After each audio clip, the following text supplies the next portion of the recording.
Hello and welcome to the Two Robbies Podcast, your destination for in-depth discussion and analysis of the Premier League. I'm Robbie Mustoe, he's Robbie Earle, and here are today's topics. Dominic Solanke's brilliant brace delivers a blow to Manchester City and their title hopes. Aston Villa fail to capitalise against 10-men Brentford and lose their second consecutive league match at home. Arsenal cruise past Leeds United with their star strikers bagging the goals and placing the Gunners firmly atop the table, and Manchester United's flying form continues after a thrilling 3-2 win over Fulham. That's what we've got coming up in today's episode. All right, mate, just before we get started into the football, we'd just like to apologise to our listeners for not being able to publish an episode last week following Manchester United's thrilling win over Arsenal. As many of you likely know, there was a massive snowstorm on the East Coast. We had to immediately leave the office for safety once we went off air following that match and could not record the podcast. But obviously ourselves and all the people who are involved behind the scenes had to sort of get out of the building. But we are back. We're motivated. We've had a weekend off. We watched the boys do their stuff from Sky this weekend, mate. I'm sure they're having a lie down in a dark room, having done the full weekends of work. But sterling work by John Lee and Graham. Let's get to the race, mate. Let's get to the title race, because I think it was quite a important weekend in where the title might end up at the end of the season. Let's start ourselves at Tottenham Hotspur Stadium.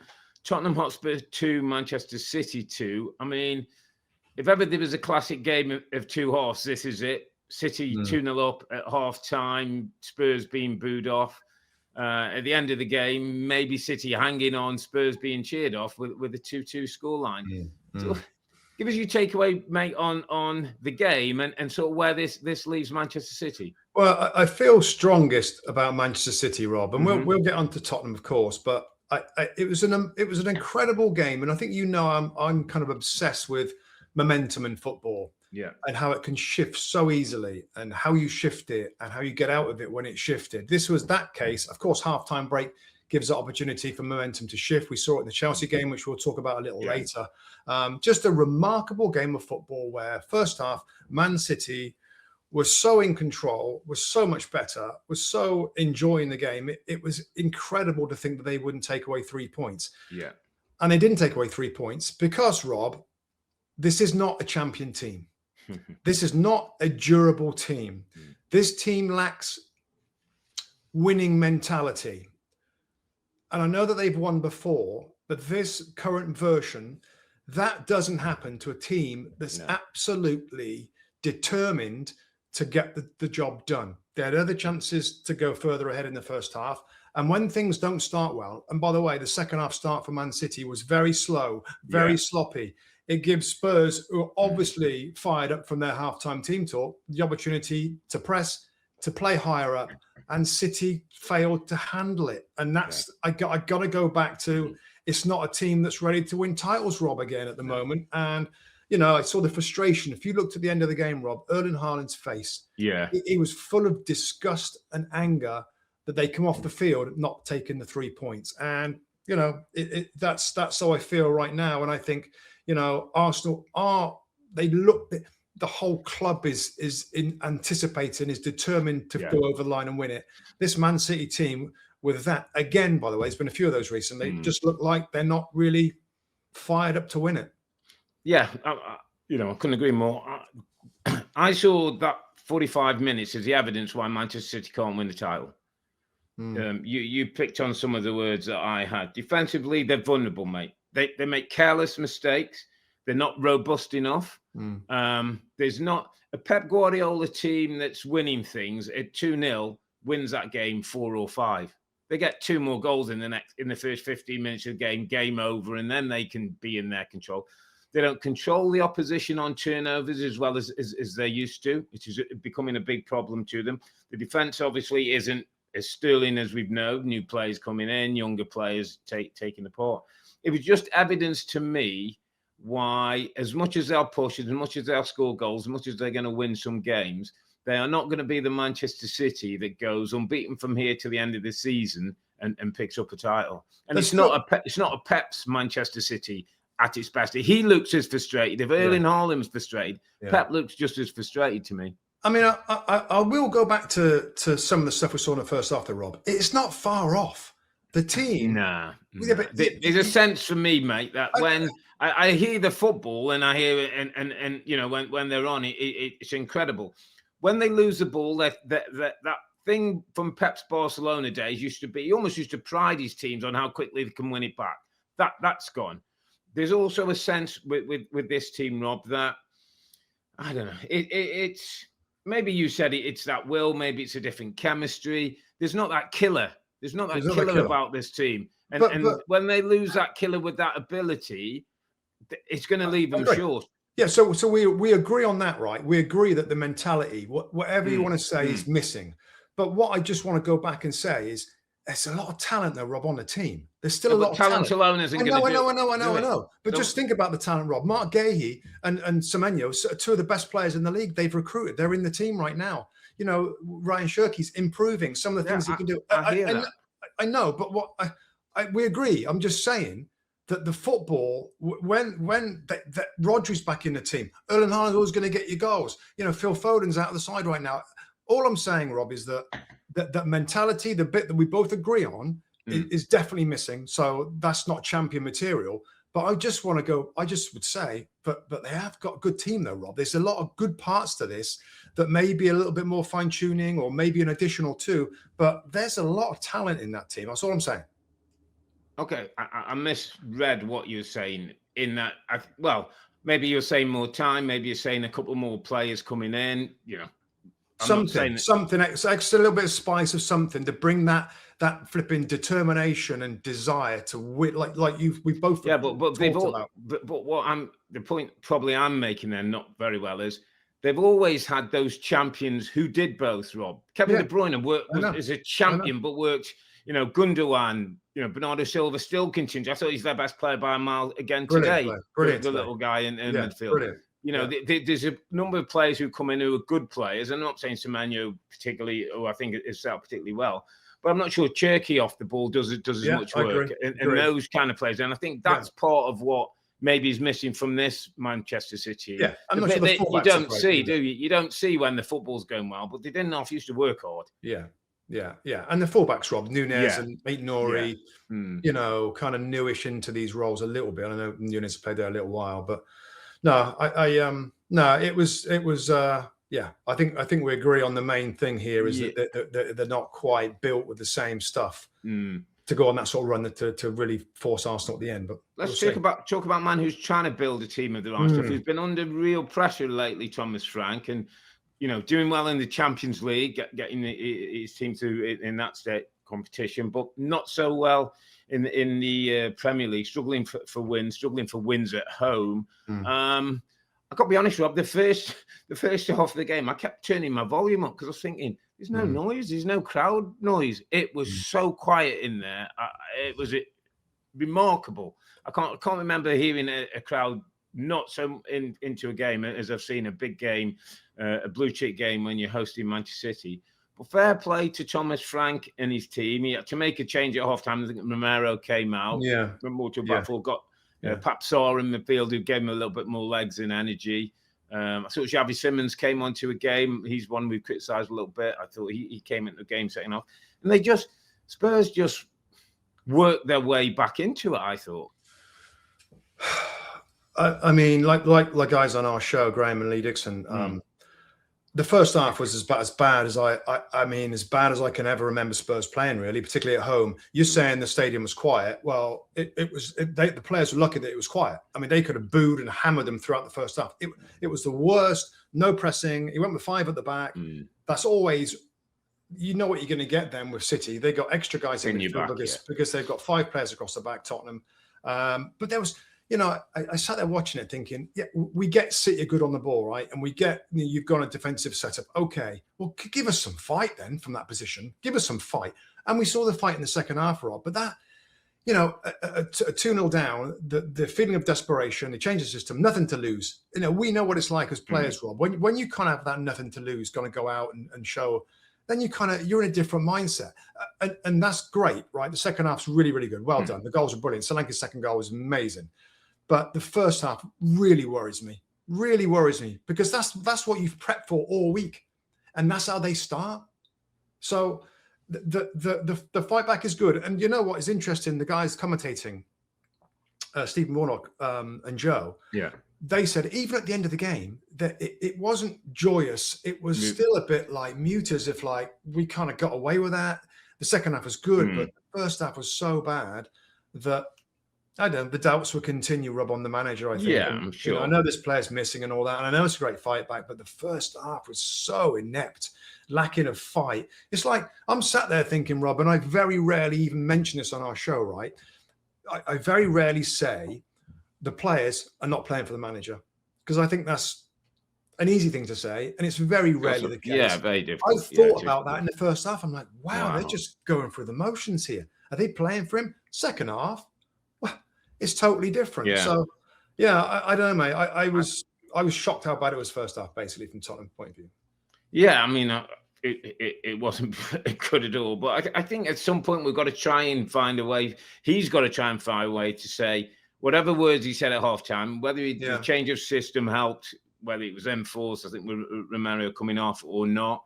But they got themselves back in. They ended up, Rob, they could have nicked it because City went the other way, and you know, the same arguments can go either way. I think where Thomas Frank's at in his Spurs career, he's got to look at moments like that and games like that and look at them as a building block. I hear what the first half was, and it wasn't, I mean, as you say, it was probably as bad as he played, but Spurs fans will probably tell you we're that bad generally at home anyway, because they never seem to see him at home. But I think he's got to at least take some confidence and a little bit of belief that he got a reaction, that something changed second half, that they still, you know, could have gone on and caused City problems, even without as much possession of the ball. And he got one or two players, and I'm going to go to my underappreciated player of the week, Dominic Solanke, my friend. Now, I think there's 11 or so possible first-team players missing for Spurs, the likes of Kudus, Madison, Kulusevski, who are all technical, really good players who would add to what they do. But in a strange way, I was looking at Dominic Solanke today and thinking, he's the one that they haven't got a replacement for. He brings a bit of physicality, Rob. He can hold the ball up. He's good at pressing and setting the triggers off at front without the ball. He's got a real kind of goal threat, and he's got a nice touch around the penalty box. I thought his physicality on the first goal to get Kuzanov off the ball, and then maybe a bit fortunate that he flicked it over the goalkeeper. Will guess his second's a thing of beauty. I mean, up there with some of the great goals we've seen in Premier League era. And I know, Robbie, I was doing a bit on him last week and was reading about his injury, and he talked about it's been one of the lowest times in his career that he's been out. It's been a real mental challenge as well as physical challenge to be watching, to be not being part of things. Obviously, there's a World Cup coming up, and in a great season, he might have feel he had a part to play in that. So, for a player who I think Spurs fans haven't always seen the best of, I'm not sure they totally appreciate what he does and how different he is. I thought today we saw what Dominic Solanke can do, and I thought it was a big moment for him in his Spurs career. Yeah, I think when you're into a team that's not playing well, no matter who you are, it's really hard to show your best stuff. And when the atmosphere in the stadium's a little off, so they haven't seen the best of him yet. And today, I guess that today they did a little bit, and they're going to get glimpses of that at certain moments. The second goal was an amazing goal, like a scorpion kick, like a Olivier Giroud goal for Arsenal all those years ago, wasn't it? Amazing finish from him. So yeah, I don't mind that. I mean, I think I'm a little torn on Solanke, whether he's is he a Champions League type of quality? Big six forward. Is he a big six or a big 4-5? Champions League level striker. I think I'll wait and see when the team gets a little bit better. Just on the first goal, I mean, we don't often go into a lot of too much VAR and decisions and stuff. I just thought that was poor from VAR, Rob. There's Mark Gahey is trying on the foot, and basically Solanke kicks him on the back of the calf, which follows through and enables the. So I thought they should have picked that. I thought it was a clear and obvious error. But anyway, not to take away from the shout of Dominic Solanke. Yeah, I don't mind it. Underappreciated the weekend. Really good to bring your team back in. That's what you want your striker to do. Your kind of newish, expensive striker to get goals out of nothing, and it's literally what he did today with those two goals. So yeah, don't mind that at all. Absolutely. Well, hopefully Spurs can use this as a bit of a springboard for Manchester City. Not great luck for a team that trying to catch catch the tails of Arsenal, who sit top of the table. Let's go to Villa Park, mate, where Aston Villa generally do so well. It was Villa 0, Brentford 1. Brentford down to 10 men. Kevin Schade with a red card on 42 minutes. Ouattara scores a goal to get them 1-0 up. And then it's a real rearguard action by Keith Andrew and his men for 45 minutes, 10 men. But they held out. Villa couldn't break them down, Rob. And I kind of saw this again as a sign of a bit like City, where another reason why Villa, I wasn't sure they're in a title race as they could win it. But another reason, Rob, another example to me of why they won't be pushing Arsenal maybe as close as some people think. Yeah, I think that's the obvious kind of conclusion after this. I mean, that's a long time to have an extra man, and I know that Brentford and I know it can be difficult against 10 men, but that's a long time to be behind. I know they got some of their star midfield players out at the moment, Rob, which is I always think is really important with Villa. Yeah. When I think of Aston Villa's strengths, I think of that kind of the box they create in midfield with Rodgers and McGinn, Tielemans. A lot of players out for Villa. So that's not helping. I mean, they're still in it, mate. You can't say they're out of the race now. But I'm with you. I don't think they got enough in different areas. I know they're trying to do stuff in the window, but the injuries to key players. I mean, for these teams that play in European competition as well, it's got to be difficult. It's tough, It's got to be difficult. So, there's no doubt. Like, I think that's 2 losses in the last 3 games. Back-to-back losses at home. Which is very unlike them, isn't it? Unlike them, and it's a real blow. When particularly the team at the top, Arsenal. They've had a few hiccups a while, but continue to win. So, I only saw highlights of this game because of the Man United game and other games going on at the same time. But it's a blow for Villa. Yeah, I kind of need to keep an eye on this one because I knew you were watching the United game. But I have to say, I want to first of all give a bit of credit to Keith Andrews, mate. Again, amazing. Rookie, continues to do incredible things. Really interesting. There was one time when I think it was Janot ran over to him, mate, and he sort of started, we try and catch a word or two what they might be saying, and he was basically saying to his team, don't let anybody go and chase the ball. He was almost saying, we go together, and they were all over the pitch, and it was like saying to Villa, okay, it was like that training ground routine, the one you do when sometimes you go out in 10 men, or the manager says like, these are going to attack you. You're going to have to defend for 15, 20 minutes as well. They did it for 45 minutes, mate.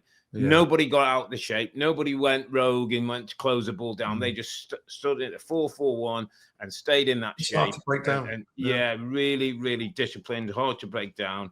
And it just took me to the thought of Keith Andrews. And I know, start of the season, many thought, including me, that they might struggle, that they could be one of those teams who will be down there if the promoted teams stay up. What a job he's done. And I was just sort of comparing him to, you've got Emery on one side, who's the master, who's, won European trophies and all the likes across Europe. His team, with probably better players, couldn't break down 10 men, Keith Andrews' little setup. And I thought it's really nice that young British managers come into the game, 8 months in charge. He's been 8 months. He's been a Premier League manager, and he's getting one over Unai Emery with 10 men. I just thought it was a huge credit to him and his group and the football club. So I'm sure he's been supported by the right people. I'm sure behind the scenes he's got a lot of help and support. And I just thought it's.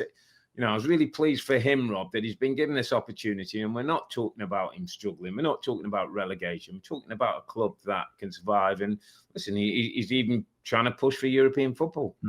Yeah, I've said it before, and I'll say it again. Of course, I echo those sentiments of the manager, but it doesn't have help when you're coaching or managing a team or club that recruit well, and that's what the Premier League is nowadays. And in these times, there's the ones that recruit well, and there's the ones that don't. And Brentford, like your Brightons, like your Bournemouths, there's plenty of clubs that recruit really well, and they're going to be okay. They lose their star players, Rob, but you see the squad, and that. And Ouattara was of course gets a goal today. It's a good buy. They've just got lots of good players, good players in all areas, from the Janot, from midfield where they lose Norgard. They got Janot, they got Jensen. When you say about that recruitment, mate, it's an important point. It's also that there's a profile of a Brentford player, isn't there? You know what I mean? Paquetá is a wonderful player. He couldn't go to Brentford, so he doesn't work hard enough off the ball. Yeah, you know, he's skillful in that. So they know their type of player who's going to come in their team, add to what they do, and you know, hopefully have the ability to score goals or defend or midfield. You know, and that's what I like about them. It's almost like they've got their identity and they don't stray too far out off that. A couple of things, just a couple of quick points on there. At one point, mate, I was scratching my head. I thought, have I gone crazy or am I in a time warp? I saw Aston Villa with Tammy Abrahams and Douglas Luiz, and I'm like, have we gone back 2 or 3 years or what? And then in this game, I don't know if you noticed, mate, there was a goal disallowed, which was 19 seconds after the ball had apparently gone out in the Aston Villa end. So the ball had apparently gone out of play. The referee, obviously VAR didn't see it. Right. So they continued to play.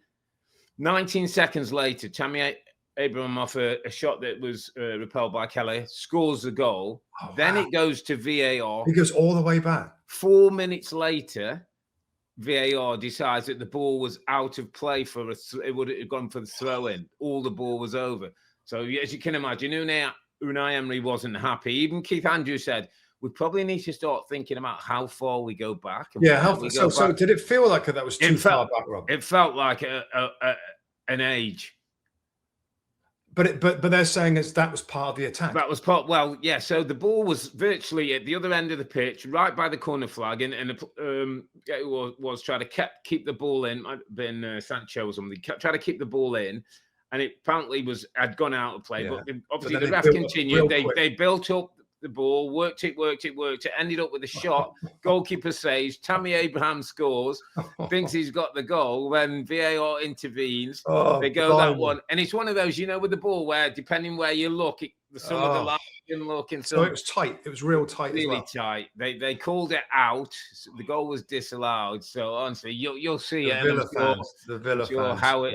Howard Webb's going to be talking about that one on his special show. But just a couple of things that came out of the game. But in the end, it wasn't Villa's day, and probably showed us why they're just going to be a little horse in this race, not one of the thoroughbreds. Yeah. All right. Next up. Is it Leeds United? Leeds 0, Arsenal. Leeds, yes. Yeah, Arsenal 4. So again, the set piece power of Arsenal is at the 4. My headlines are Zubamendi, by the way, Rob, has a little cheeky little knack of making forward runs and making things happen. I think there's an understanding now with Declan Rice that if he sees Zubamendi making one of his, he'll sit back in there. Don't mind that because opponents are looking for Rice to make those runs forward. We had Kai Havertz start in midfield, Rob, instead of Martin Odegaard. Who did come on later on. Do you know what? I watched the first half, right? And I'm just looking at my notes now. I remember thinking, there's actually not much in it. There was a set piece goal, of course, from Arsenal. Zubamendi, 28 minutes from the free kick. And I looked at kind of the stats and all that. It was kind of even. I think Arsenal's got XG was something like 0.15 or something. There was not much in it. And Arsenal was still, again, this sounds harsh given the scoreline, but I'm going to say it anyway. They still lacked that little bit of that fluidity, the quality to break down opponents. And I'm not saying they're relying on set pieces. They happen to be brilliant at them, which is remarkable, and maybe the best team we've ever seen in terms of attacking corners, I would say. I think so, for as long as I can remember watching. They're so blimmin' effective, either straight from the kick or from the second phase ball into the centre. So I mean, this is brilliant, but they still struggled a little bit with, if they come against a team that actually is really strong defending set pieces, which we have seen, they still lacking a little bit of creative quality to create chances out of open play. But I think everybody knows that. And this is another example of that. It wasn't great, better in the second half, but the set pieces, it's just making all the difference for them. I kind of felt as though, and I think the phrase is at times, they can get in their own head, and I felt there's a little bit of tension there that I think this game helped to erase a little bit. You've got to remember, I think, Rob, that the Saka injury before the game plays. I thought Madueke's coming on. I thought I think this football team and this football club have moments, have people. It's a Saka day. It was an Eze day in the North London derby. It was a Matchweek day. I thought, Rob. I thought he came in. I thought he was dangerous. I thought he was a threat. His pace, obviously, he assists on the goal. The set piece thing, I get, but I think they are so good at it. It's almost like if they don't score, it's hard. It's so hard for the opposition. I mean, own goals, 5 own goals. It's an incredible number, which is obviously delivery and threat. I saw Chelsea play them in the League Cup, and Arsenal scored a goal from a corner kick. And as I'm watching the Chelsea players, they're all double nervous before the ball comes in. They were all over the place, like panicking, and somebody was making a run, and they were all pointing, and they've created this havoc around the set piece that is to their favour. Now, like you say, if somebody works out the antidote, and we know in football that always happens, somebody does something for a certain period, and everybody works out how to stop it. But my sort of takeaways on this one, Rob, were in recent times, not many people go to Leeds and either get a win. Certainly not many people go to Leeds and get 4 goals. I kind of feel like it was a tonic day for Arsenal, and the rest of the weekend has played out for them in some respects. But I kind of felt like there was questions going into this one. There was Leeds away.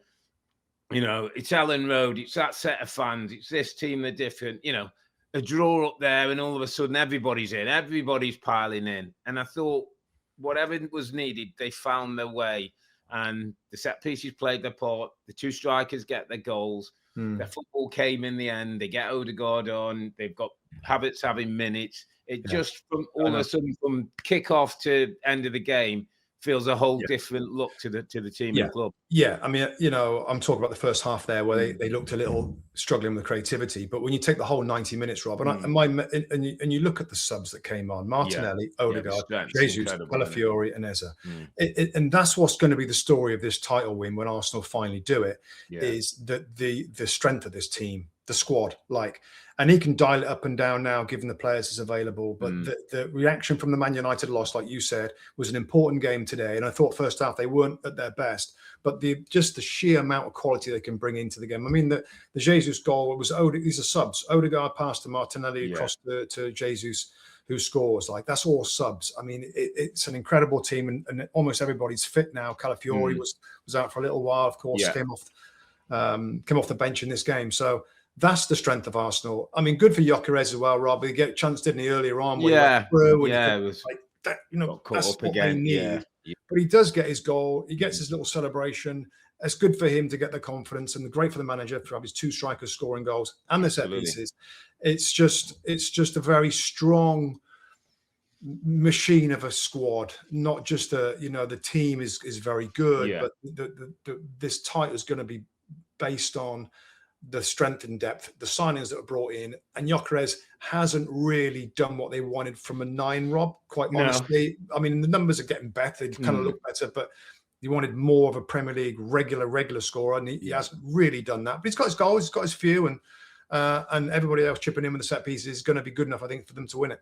Yeah. I mean, it's a case of, like I say, if they win it and he's played his part, then that's the most important thing. And what happens in the future, we'll have to wait and see. Maybe they get used to him a little bit more, he gets used to them, and we start seeing him, a different look to him. But I just felt this was a big one. Away at Leeds to a 4-0 win in the manner that it happened, losing Saka just before the kickoff, and questions being asked. I thought it was a great day for Mikel Arteta and his team. Solid, very solid. Solid win to put everybody under pressure who played after that, and so it worked out. Let's go to a man who we can't keep out the headlines, my friend, Michael Carrick, who continues 3 wins, 3 games, 3 wins. Beat Manchester City 2-0, beat Arsenal 3-2, and now beat Fulham 3-2. I wasn't really watching this. I was flicking between this. I was kind of keeping an eye more on Villa because I knew you had the eye on this one. So give us the headlines and some of your takeaways, mate, on Manchester United, Michael Carrick, and finally, should we give him the job? Well, I haven't been on for a couple of weeks, and I know the show. I was off the show, and I watched you and Tim Howard basically saying, "Nah, I don't care. I don't care if he wins every single game. He's not the right guy." I think I'd been a little bit different if I was on this set with you, Rob. I think I would have pushed back a little bit on that and said, if he wins every game, he's getting the job. I mean, you can't not do that. If he won, when we get there, I don't think he wouldn't win every game, and we'll see how he. But you can't not consider the guy, Rob, as a very serious contender. If he finishes this team in a strong third or upwards, Michael Carrick is going to be front and center of the next manager. But I understand, what. Yeah, it was a bit of a literal kind of, because in fairness, Rob, if I'm Jason Wilcox or Omar Barada, my job now is to be looking for the next guy for Manchester United. But if Michael Carrick ends up getting me third in the league, winning 14 games, and looking great, I'm not stupid enough to go, what, Michael, sorry, listen, carry on, my friend. Let us support you and let's carry on. No, but So, but the game, good game. Good game, Rob. Good game. Fulham a good team. First half was a good game of football. Both teams had their possession. They're both open. I just like Marco Silva's team. His team is really open. It's not the same quality of players as some of the Man United ones, but they play really good football. There wasn't a great deal of difference in the first half, Rob. It wasn't a rambuscus. It wasn't a fast game. It was a kind of an intricate. Maybe some people find it a little bit boring. The set piece goal was the difference. Casemiro's header on 18th minute was 1-0 up. And then the second half got a little bit crazy. What I would say, and what is the first time I think I've spoken about Man United is, and lots of people have about the system and stuff, it looks more comfortable. They without the ball, they can jump into the 4-4-2 without it. They're not a high pressing team. This is not, I think Carrick knows he hasn't really got that. They're a mid block to a defensive. Okay, Fulham, you've got it. We're in nice shape. You ain't playing through our midfield players. That happened all the time under Amorim. There's a tighter four players in midfield in front of the back four. Bruno's happier in that position. So they look more compact. They look more comfortable. Players know their jobs. And, there's more numbers when they attack and get forward. So, midway through the second half, I'm literally writing down, really impressive, no drama win. And then things get a little crazy. Get a little crazy. Raul Jimenez scores his penalty.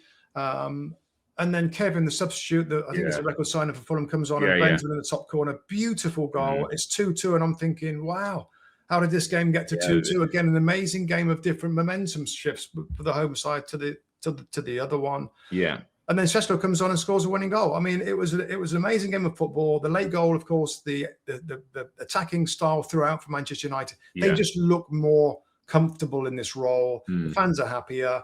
The players, Mainu's doing a nice job next to Casemiro, and it looks a much more comfortable bunch of players. I mean, everyone said the same thing, and seeing it as close as I watched this game, you can see it, and. They look more energized, Rob, as well. There looks more energy about the team. Wonder whether it was restrictions of positions or feeling uncomfortable in the roles. I'm not sure. Yeah, I mean, you wouldn't say that if you saw the first half. And I know they've had the high energy games and the difficult games. They've had to go flat out in some of these recent matches. The wins that they've had.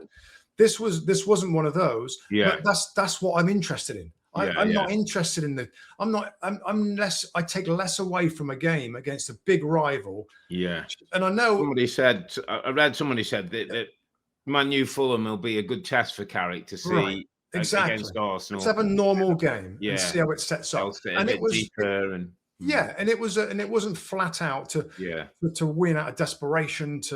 It was just an even game, and they were comfortable until the craziness happened in the second half. I've got to say, I've often given this player a lot of stick as well.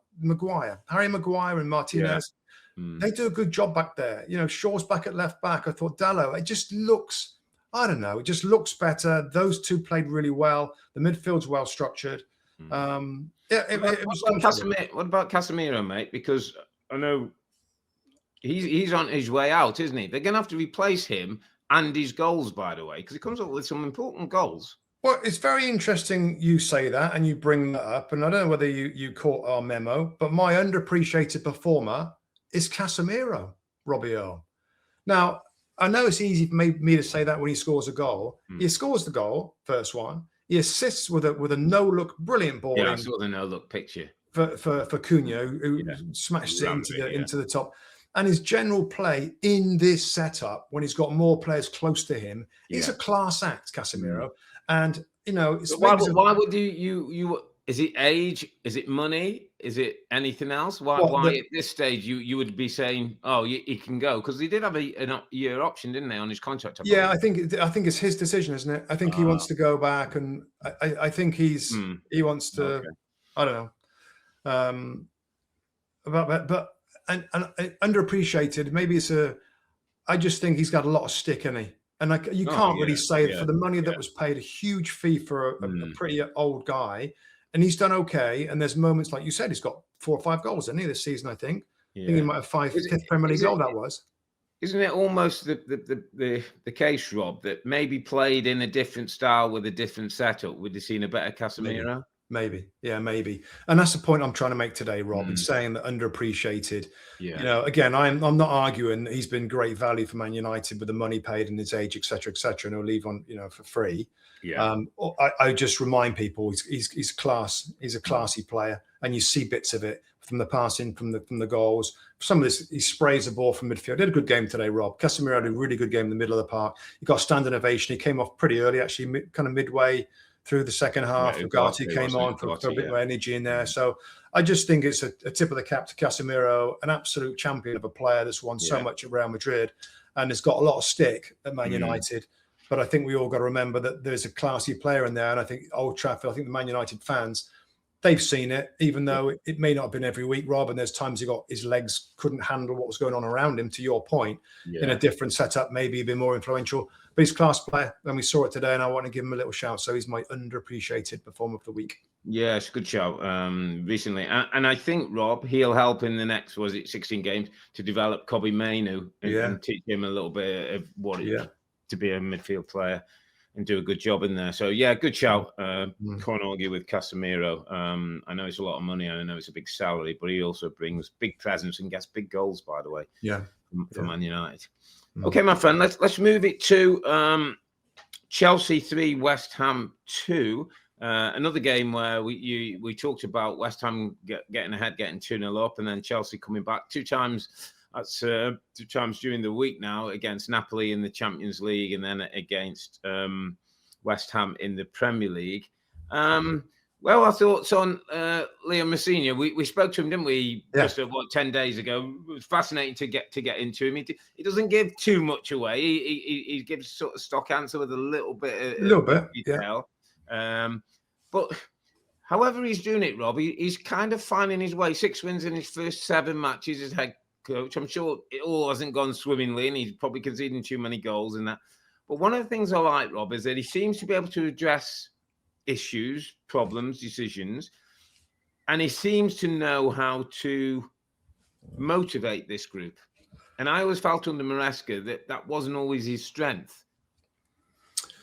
So I think so. I agree with the and we've seen this quite a few times now, Rob. He's got a really good sense of the changes that he can make to turn the dial up, attacking dial up, or turn it down. Obviously, he turned it right up at half time. Second half, again, I use this phrase a lot, but playing with desperation, they were different class. They were brilliant. First half, really bad. Yeah. Like really, really and I worry, right?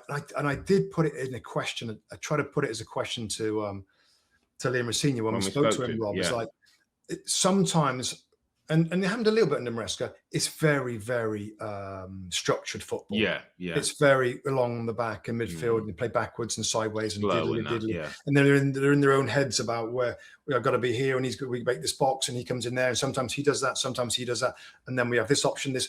And the first half was a bit drab and a bit slow, and the fans are starting when there's a Moses Caicedo where he got it and he kind of didn't go forward, he passed back, and this is like midway through, so the fans are patient to start, and they're like, oh, come on, so there was. I mean, West Ham were really, really good, by the way. West Ham really, really were, But the first half was poor. And to be fair to Liam Rosenior afterwards, he said, that's not us. That's not, I'm not happy with that. That's not what we want to do. So he's got a lot of work to do. He's absolutely right. They're in every competition.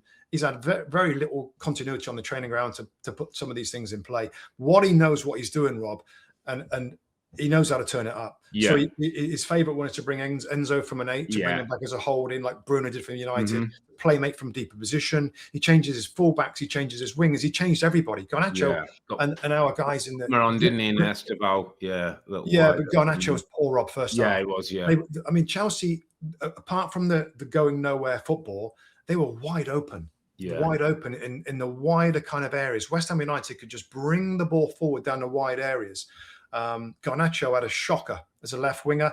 Defensive work. He's done that a few times. You know, if you look back since he's been there, he's like a couple of people There's no future like that. And corners and things, and you know, you've got to be a responsible wide play. It's all right having the ability to skip past 2 or 3 and get the odd goal, but that's part of Garnacho's learning. Certainly part of Liam. I suppose from the seniors' point of view, Rob, you've got to say 6 wins in 7, though. In the 4 competitions, they got a big League Cup game against Arsenal to come up this week. They're behind, and they 3-2. 3-2 down. So obviously, we'll see how they come out of that one.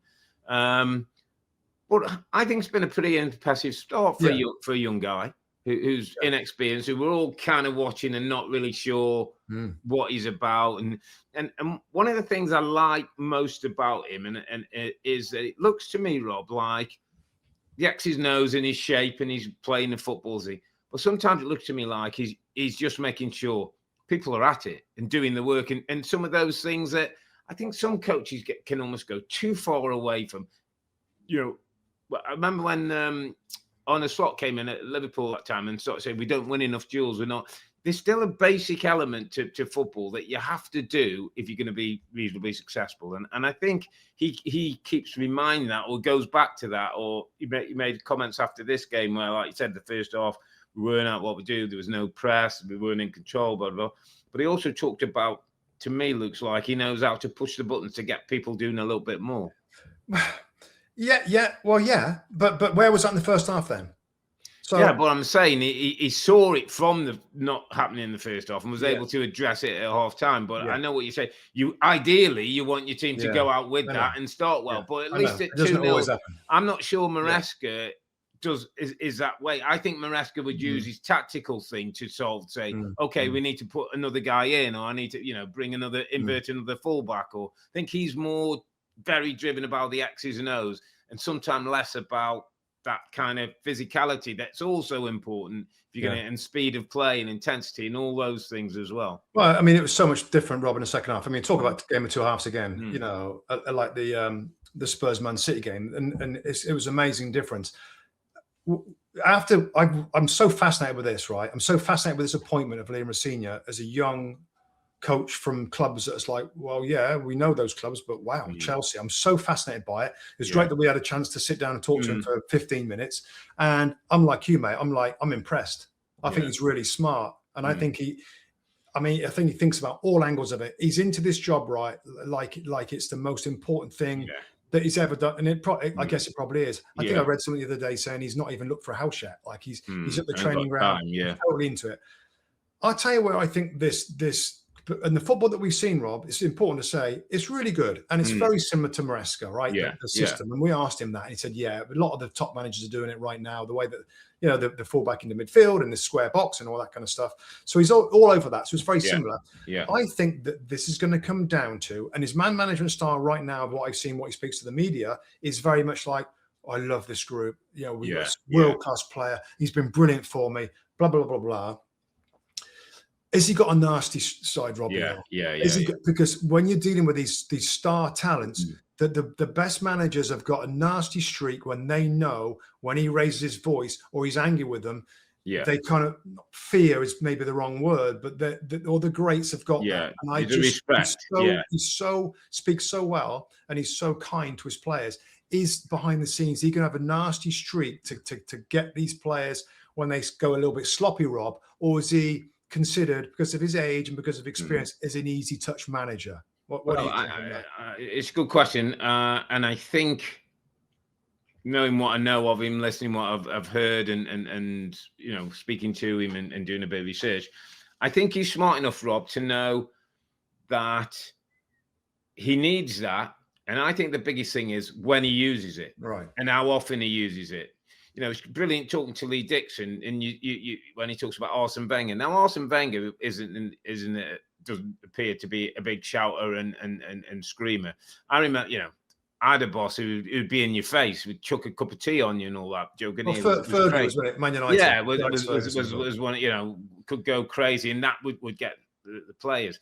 But I always remember Arsene Wenger one time. Lee Dixon told me the brilliant story where Arsene Wenger came in at one half time and didn't say a word, just let everybody have self-reflection, and found it in that way. And they went out and sorted the game and won the game. So I think that the important thing for Liam Rosenior is whatever he does it authentic, and it's him, and he does it in his own way. Don't try and be anybody else.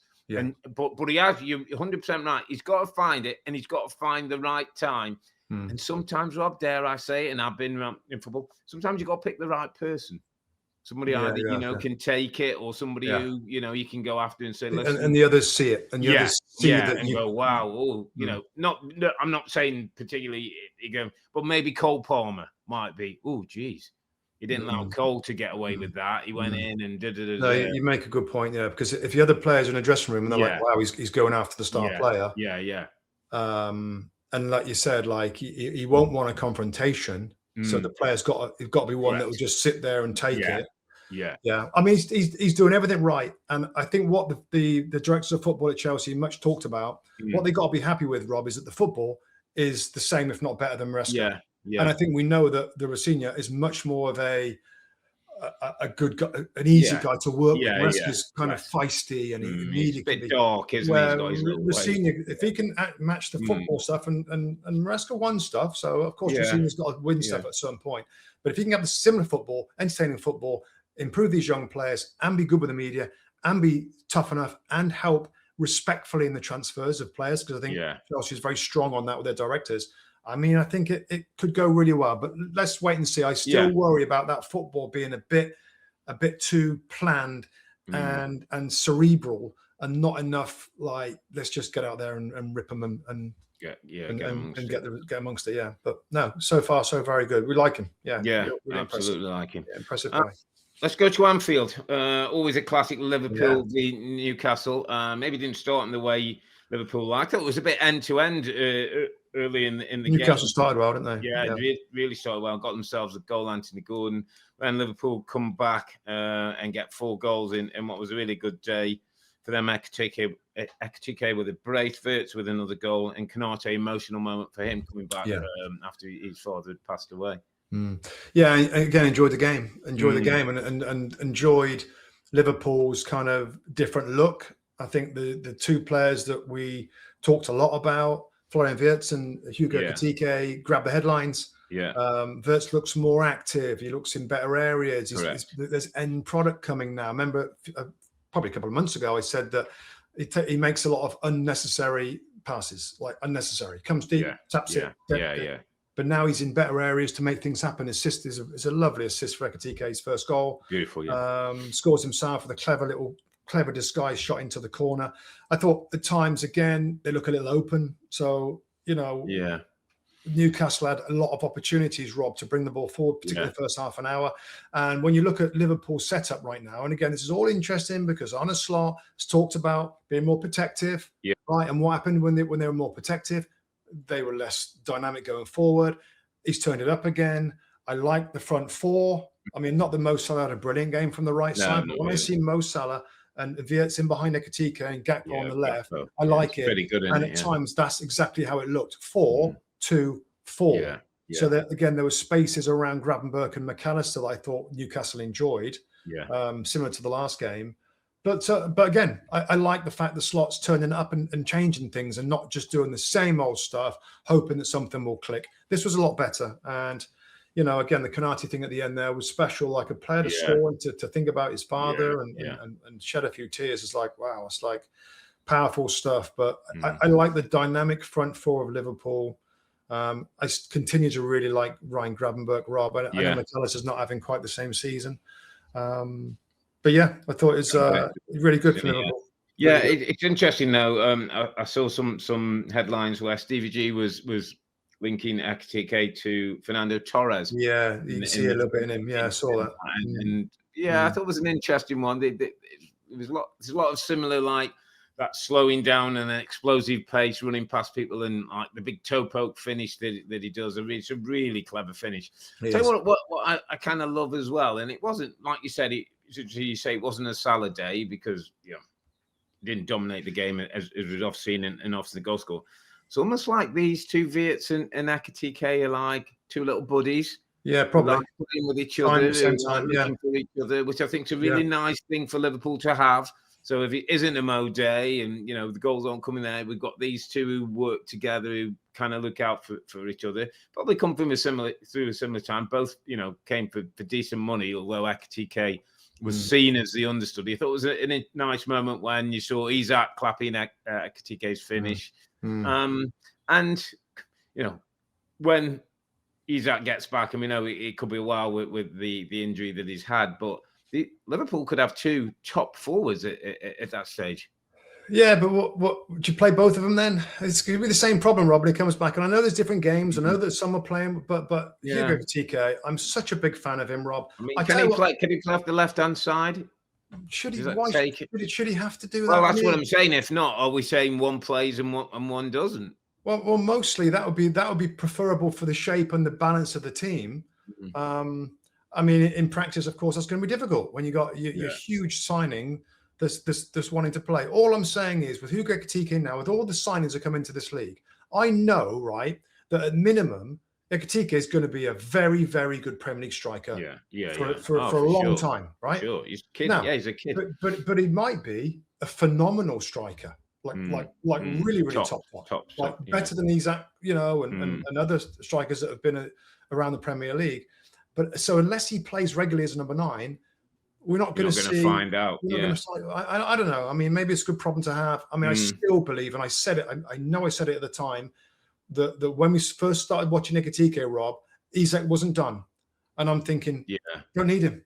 Don't need to spend that huge money on Alexander Isak, because you've seen what he can do, and of course they still went ahead. Maybe they were committed at that point, and signed the Newcastle forward. So I guess we'll see. It's the same thing we were talking about a few weeks ago when they were fit. I'm just a big fan of Ekitike. I just think he's got fire in his belly. He scores different goals. He can score out of nothing. Links a play well. Works hard off the ball. Works hard for the team. Yeah, he's young, mate. Well. There's more to come.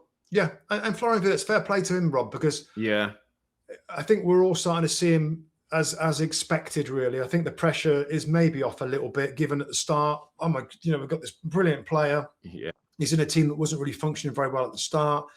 He was struggling with the intensity of the league, which many do, and now we're starting to see that quality in the good areas. So I'm so pleased for him, because as a young player, it looks like, Rob, that he's got a brilliant attitude, great engine, durable. He's fit every week. Never any rumours about him being injured. He's there all the time. I bet he's got a brilliant engine. With the age that he's at, this is really good news for Liverpool. That those two players look like they're going to be strong, not just for long term, but really strong players for this football club. So that's really good news. The others that have been there for a while liven up a little bit, because I'm sure some of the blame was on the new players coming in. Yeah, the McAllisters and that. I'm quite found his form. Salah's, McAllisters, and I mean, Gakpo's been okay, but and Van Dijk and others. So. But this is a step in the right direction of Liverpool, looking better. And I tell you what, Rob, for Liverpool fans, what they want to see is continuation of this progress, of finding the right balance, and winning games, and finish this season strong. In the Champions League. Get ready to go. Ready for next year. Interesting as well. They host Manchester City next weekend, don't they? On Sunday. So, it's a good test to get the City team, obviously, who don't want to fall too far behind themselves. All right, mate, let's quickly get through a few of the other results. Nottingham Forest 1, Crystal Palace 1, Gibbs White with an early goal, Saul with a penalty, Nico Williams with a handball. Don't know if you saw, he kind of did his dive, handled the ball away from the goal, pretending it hit him in the face, I think, which is terrible acting. Yeah. But a point for Palace in what's been another bit turbulent week, mate, hasn't it, with Mateta now looking like he's gone. I think they've signed Gesson. They look like Strand Larsen's going to be done. David Ornstein inside is all across that one. kind of feel like Palace just have to be a little bit careful, mate, that you know, the draw's a decent result, and I think they've got enough points, they've got enough players and the manager under pressure, but it just feels like this club, it's one thing after another at the moment. Yeah, we could have a whole show about Crystal Palace, really, Rob, and modern football and building up, you know, with good recruitment and a good manager. You selected all these guys, they've done brilliantly for you, and then they're like, I like him, and then they suddenly they get picked off. I mean, 29 points, Rob. I mean, it's normally like mid 30 points to stay. Close now. So I think they're going to be okay. But, but it's kind of an amazing drop off. Cheers. And it's going to be big summer, isn't it? Big summer when he goes and somebody else got to come in, and whether they keep the system, whether, you know. They can go from winning the FA Cup and having the best like year ever to being relegation potential European football. If they don't get the right guy. Yeah, absolutely. Brighton won, Everton won. Pascal Gross with a goal for Brighton, 73 minutes, and then Beto with a late 90+7 equaliser. But David Moyes did kind of a David Moyes run down the sideline, and sure got himself a yellow card, which he's kind of made a big point about, saying, "Oh, if I knew I was getting a yellow card, I would have knee slide."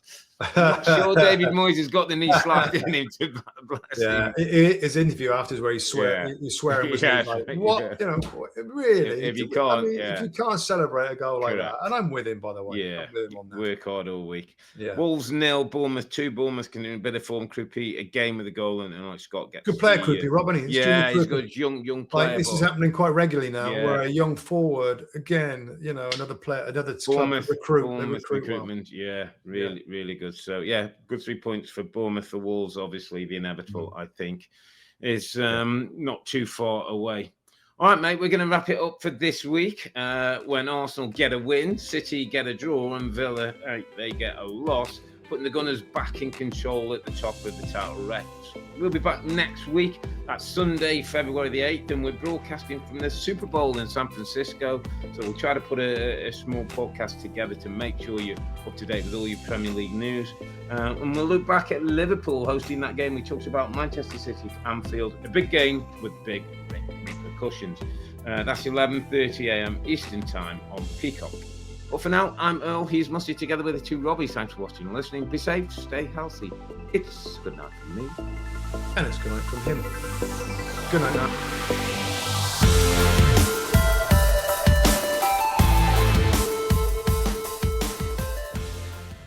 Hi there, I'm Rebecca Lowe, studio host of NBC's coverage of the Premier League. Don't forget to hit subscribe to watch more videos all season long. And for even more Premier League content, from original series to live matches, head over to Peacock.